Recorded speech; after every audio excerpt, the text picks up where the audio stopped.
السلام علیکم. وعلیکم السلام. کیسی ہیں آپ؟ جی آپ سوال پوچھنا چاہ رہی تھیں؟ جی میں بالکل سوال پوچھنا چاہ رہی تھی. فرسٹ آف آل میں آج بہت عرصے بعد میں نے اقبال کا پاکستان کیا. کچھ زندگی کے بھرون نے مجھے اس طرح سے الجھا کے کر لیا تھا کہ میں بالکل اپنی ذات سے بھی علیحدہ ہو گئی تھی, اور ان چیزوں سے اوبویسلی انسان اپنی ذات سے دور جاتا ہے تو ان تمام کانسیپٹ سے اور ان تمام سوالوں سے اور ان تمام جوابوں سے بھی دور چلا جاتا ہے. آج میں نے جب آن کیا تو ٹاپک تھا توحید اور خوف. وحدانیت کی مجھے اس وقت ایک سوال آیا کہ وحدانیت کے اقرار سے تو خوف کا شائبہ رہتا ہی نہیں ہے. جیسے کہ زید حامد نے بہت مفصل طریقے سے اس پہ بات ڈسکس کی ہے کہ خوف جس صرف وحدانیت کا اقرار ہوتا ہے تو اس اقرار کو ہمیں خوف کی تمام سرحدوں سے آزاد کر دیتا ہے. پر میرے ذہن میں ایک اور بات بہت زیادہ شدت سے مجھے پنچ کر تھی کہ ایک خوف وہ بھی ہوتا ہے جو صرف چیزوں کے اقرار کرنے سے ہمیں روکتا ہے. مطلب آپ دیکھ, اگر آپ کو اندازہ ہو کہ مطلب کوئی بھی اگر ہمارے ذہن میں سوال ہوتا ہے تو اس کا جواب ہمارے خود کے پاس ہوتا ہے, پر ہم وہ کبھی بھی جواب تلاش نہیں کرتے ہیں, وہ کبھی بھی جواب خود سے پوچھتے نہیں ہیں, کیونکہ ہمیں ڈر ہوتا ہے کہ جب ہمیں وہ جواب مل جائے گا تو ہم وہ جواب اپنی زندگی میں امپلیمنٹ نہیں کر پائیں گے. تو اسی حساب سے وحدانیت کی امپلیمنٹیشن بھی ہماری زندگی میں آتی ہے. جب ہم وحدانیت کی امپلیمنٹیشن, ہم لوگ لفظی کلمہ تو بہت سر فخر سے اونچا کر کے بولتے ہیں, پر جب اس کی امپلیمنٹیشن کی, اس کی صحیح معنوں میں اقرار کی, اور اس کی جب اس کو جو اصل حقیقت میں ہمیں وحدانیت کی بلندیوں سے آشنا کر سکتا ہے, وہ امپلیمنٹیشن کی بات آتی ہے تو ہمیں خوف آ جاتا ہے, کیونکہ وہ امپلیمنٹیشن ڈائریکٹ ہمارا ٹاکرا کروا رہی ہوتی ہے ہماری معاشی جو پرابلمز انکاؤنٹر کرتی ہیں ان سے, ہمارے اپنے اندر جو اتنے بڑے بڑے قسم کے ڈیمنز کھڑے ہو چکے ہیں ان کے ساتھ ہمارا سامنا کروا دیتی ہیں, اور جو ٹوٹل ہماری ایون فیملی کی جو پوری باؤنڈریز ہوتی ہیں, سب کچھ اتنی کچھ پرابلمز انکاؤنٹر ہو جاتی ہیں کہ انسان پھر صرف اقرار کرنے سے ہی دور بھاگتا ہے, انسان صرف ان چیزوں سے ہی ڈرتا ہے. اس خوف کو دور کر کے پھر اقرار کیسے کیا جائے؟ مطلب آزادی کی طرف بڑھنے کے لیے بھی تو ایک خوف ہوتا ہے نا, اس خوف پر کیسے قابو پایا جائے؟ تھینک یو ہیرا, بہت بہت شکریہ آپ کا. مجھے تو لگتا ہے کہ یہ آپ کی اسٹوڈنٹ ہی کوئی لگتی ہیں, اور یہاں آپ یہ ہمارے اتنا جامعہ ان کی سوچ ہے. ماشاءاللہ دس از اے فیسنیٹنگ کوسچن, اور ہیرا کے پہلے بھی جو سوال تھے ماشاءاللہ اٹ ریفلیکٹس, ہمیں اتنی امید ہوتی ہے اس بات سے کہ اگر ہماری نوجوان نسل اس طرح کے سوال کر پہلے بھی اس طرح کے بہت انٹینس سوال, یہ ماشاءاللہ پھر اللہ کا کرم ہے اس قوم میں کہ ایسے بچے موجود ہیں. دیکھیے انہوں نے سوال بڑا خوبصورت کیا ہے. حضور صلی اللہ علیہ وسلم جب کفار مکہ سے کہا کرتے تھے قل لا الہ الا اللہ تفلحوا, تم کہو لا الہ الا اللہ, توحید کا اقرار کرو, فلاح پا جاؤ گے, کامیاب ہو جاؤ گے. اتنی بڑی بشارت ان کو تھی, لیکن وہ لا الہ الا اللہ کیوں نہیں کہہ پاتے تھے, اٹک جاتے تھے, رک جاتے تھے. کیوں؟ بات بالکل ٹھیک ہے وہ جو ہیرا نے کہی ہے, ان کو اس کا مطلب معلوم تھا. اس کا مطلب یہ تھا یہ شہادت گہے الفت میں قدم رکھنا ہے. لوگ آسان سمجھتے ہیں مسلمان ہونا پھر اتنا آسان نہیں ہوتا, کیونکہ جیسے ہی آپ لا الہ الا اللہ کہتے ہیں آپ کو ہر بت توڑنا پڑتا ہے جو آپ کے آس پاس پھیلے ہوتا ہے. اور یہ خوف انسان کا کہ میں اپنے چاہے پتھر اور لکڑی کے بت ہوں, چاہے اپنا کیریئر ہے, اپنا کاروبار ہے, اپنا حرام رزق ہے, اپنی جو میں نے خاندان کو, اپنی گدی کو, اپنے روپے پیسے, خاندان نسب کو اپنا خدا بنایا ہوا ہے, یہ سارے بت مجھے توڑ کر رنگ و نسل سے نکل کر توحید کے, اللہ کے رسول کے ایک راستے پر آنا پڑے گا. یہ مشکل کام ہوتا ہے بہت, اور یہ سوائے اللہ کی توفیق کے پاسبل نہیں ہے. اس کے لیے حضور صلی اللہ علیہ وسلم کی ظاہری موجودگی میں بھی آپ دیکھیں گے کہ بڑے بڑے ابو جہل اور ابو لہب تھے جو ان کی موجودگی میں مسلمان نہیں ہوئے, اس کے باوجود کہ خود حضور ان کو دعوت دیتے تھے.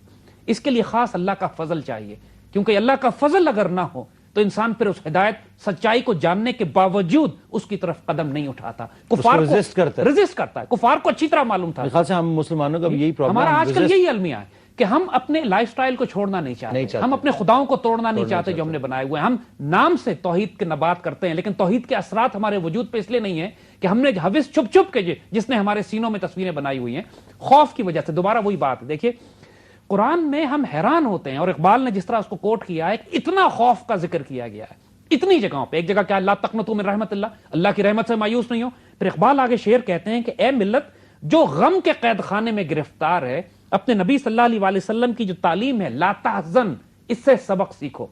لا تحزن یہ وہ جملہ ہے حضور صلی اللہ علیہ وسلم نے فرمایا, قرآن میں موجود ہے کہ جب حضور حضرت ابوبکر صدیق کے ساتھ ہجرت فرما رہے ہیں جا کے, وہ ایک غار میں بیٹھے ہوئے ہیں, مکڑی نے جالا لگا دیا ہے, کبوتری نے انڈے دے دیے, کفار دروازے تک پہنچ گئے, اب تو بچنے کا کوئی چانس نہیں ہے.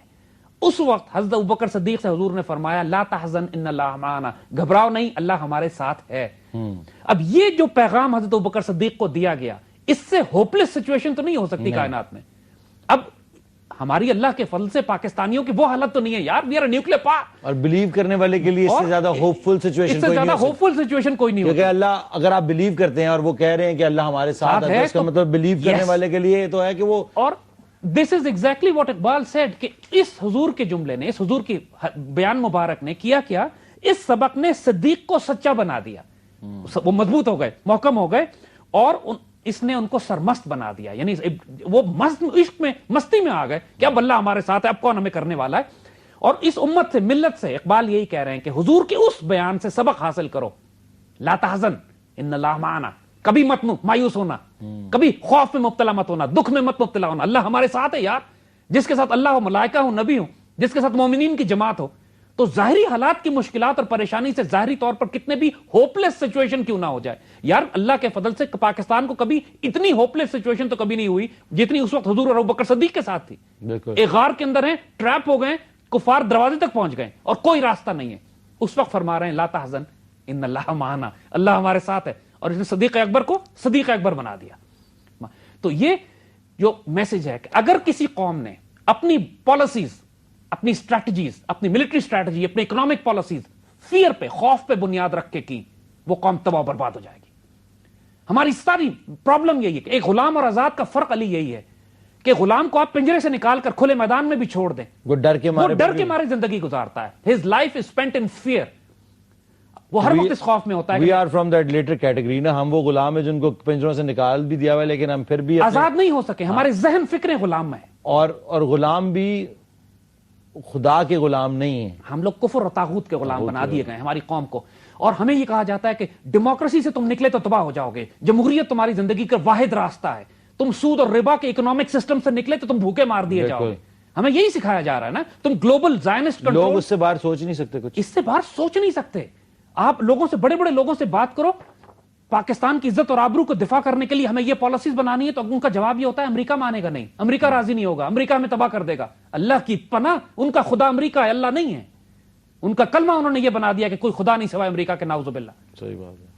کیونکہ جب یہ بات توحید مضبوط ہوتی ہے انسان کے وجود میں, تو کیسے ممکن ہے کہ انسان, کیونکہ ہمارے بڑوں نے تو نہ رومن اور پرشین امپائرز کی پرواہ نہیں کی, کچھ بھی نہیں تھا ان کے پاس اس وقت. 2 سپر پاور سے ٹکرائے جا کے, پھر چائنا تیسری تھی جس سے ٹکرائے جا کے, جو پراسرار لوگ تھے, یہ غازی تیرے پراسرار بندے تھے جنہیں اللہ نے بخشا تھا ذوق خدائی. تو خدائی ذوق جب پیدا ہوتا ہے, آگے اقبال کہتے ہیں کہ دیکھو, اگر خدا پر یقین ہے تو غم سے آزاد ہو جاؤ, تمہارے نفع اور نقصان سے آزاد ہو جاؤ. اگر خدا پہ تمہیں یقین ہے, یہ ممکن نہیں, اللہ کا عذاب ہے کسی قوم پر کہ وہ اس کو خوف اور دکھ میں مبتلا کر دیتا ہے. جب اللہ کسی قوم کو خوف اور دکھ میں مبتلا کرتا ہے, مایوسی میں مبتلا کرتا ہے, تو یہ اللہ کا عذاب ہوتا ہے. اور جب اللہ کسی قوم ہوپلیس سچویشن ہو, اگر اس میں کوئی شیر مرد کھڑا ہو کے کہے اللہ اکبر وی کین مینج دس, کوئی آسمان نہیں گر گیا یار, تو پوری قوم اس کے ساتھ اکٹھی ہو جاتی ہے.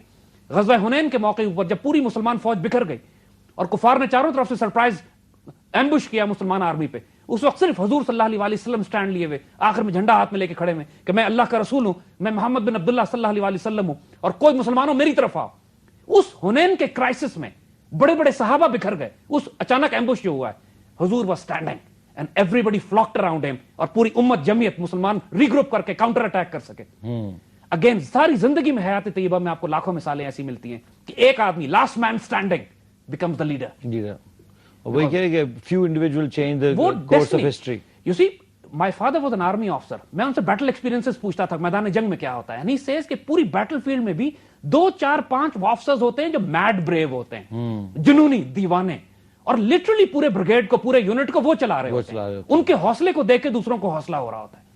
یہ جنونی لوگ تھوڑے ہی ہوتے ہیں, بہت تھوڑے, کیونکہ جب کہا گیا ہے کہ اذا جاء نصر اللہ والفتح ورأیت الناس يدخلون فی دین اللہ افواجا, تو لوگ تو فتح کے بعد فوج در فوج دین میں داخل ہوتے ہیں. صحیح بات. اس سے پہلے تو تھوڑے لوگ ہوتے ہیں جو انقلاب لے کر آتے ہیں, جنونی دیوانے. انقلاب ہمیشہ تھوڑے لوگ ہی لے کے آتے ہیں, اور یہ انقلاب بھی تھوڑے لوگ ہی لے کے آئیں گے, چاہے وہ اس وقت تعداد میں کم ہے اور لیکن انشاءاللہ یہ تعداد بڑھے گی.